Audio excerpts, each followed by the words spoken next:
was managing the band, and he said, Jake Riviera? No, his name was Rick Rogers. Okay. Jake Riviera was the head of Stiff, I believe. Yes. And he got me in, and he said, make sure you stand in the back because they'll be throwing things. And I did, and they were.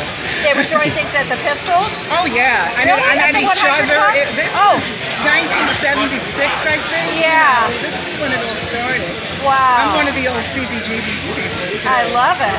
Yeah, I did open an article that I wrote in Creem that said the first line of Joey Ramone's not my brother. Because people used to think we were related.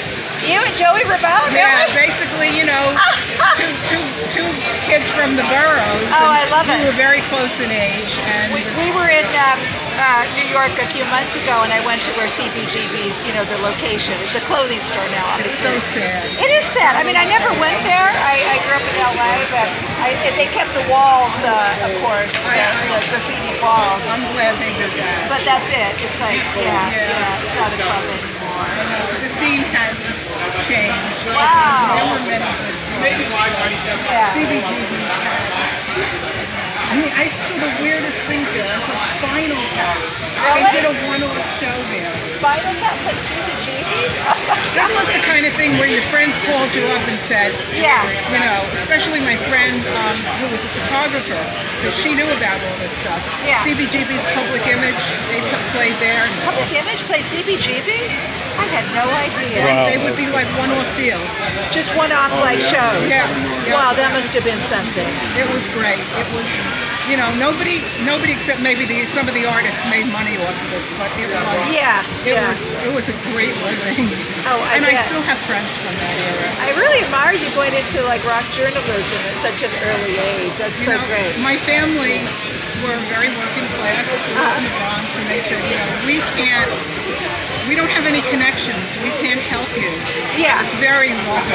Yeah. There were a couple of great radio stations in New York at the time, and it was like a high school correspondent for WMCA, Home of the Good Guys.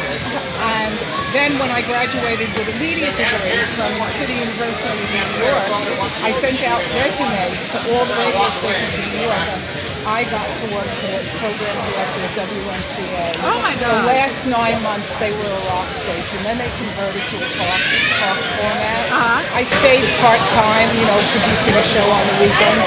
But during that time that they were a rock station, it was just like, oh, I bet. God How gave great me that this. you got a job like that. I know. So that kind of inspired me to, you know, kind of.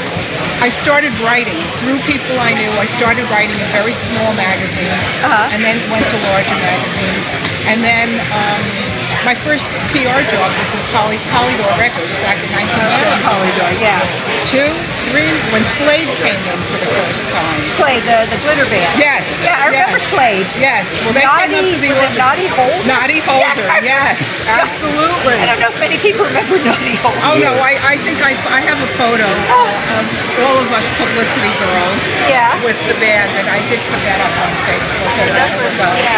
So and from there it was just like, you know, you go from place to place, and there were a lot of talented women in New York who probably did not get their due. As journalists, you mean? Or as journalists, press agents, everybody gave us a hard time. Really? We just persisted. But several of them still have their own public relations companies. Oh, that's great. Melanie Rogers and Carol Kay. And they are both phenomenally talented. As PR people, As PR people. Yes. And as human beings. I'm proud to call them friends for all these years. And so, you know, like everything else, if it's something that is very desirable, it's not easy, but if you persist, you have a shot. Yeah.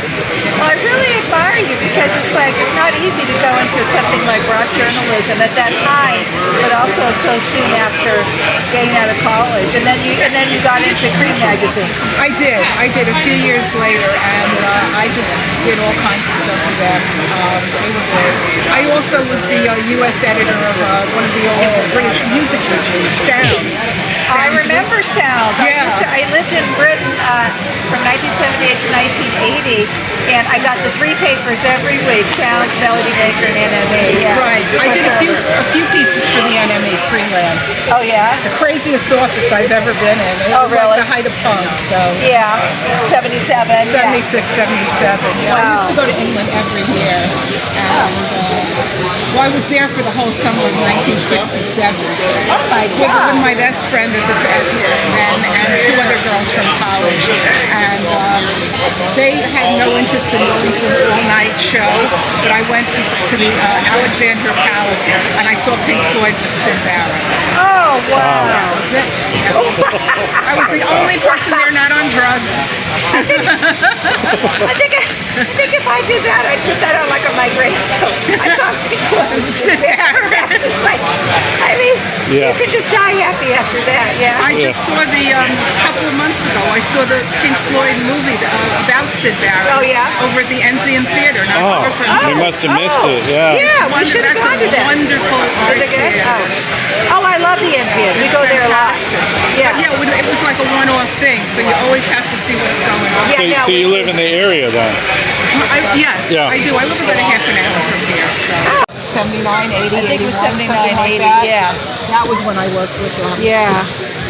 Yeah, I went to an early gig of theirs. I think it was 1978, and they were opening up for a band. Okay, I'll do one more. 1, 2, 3.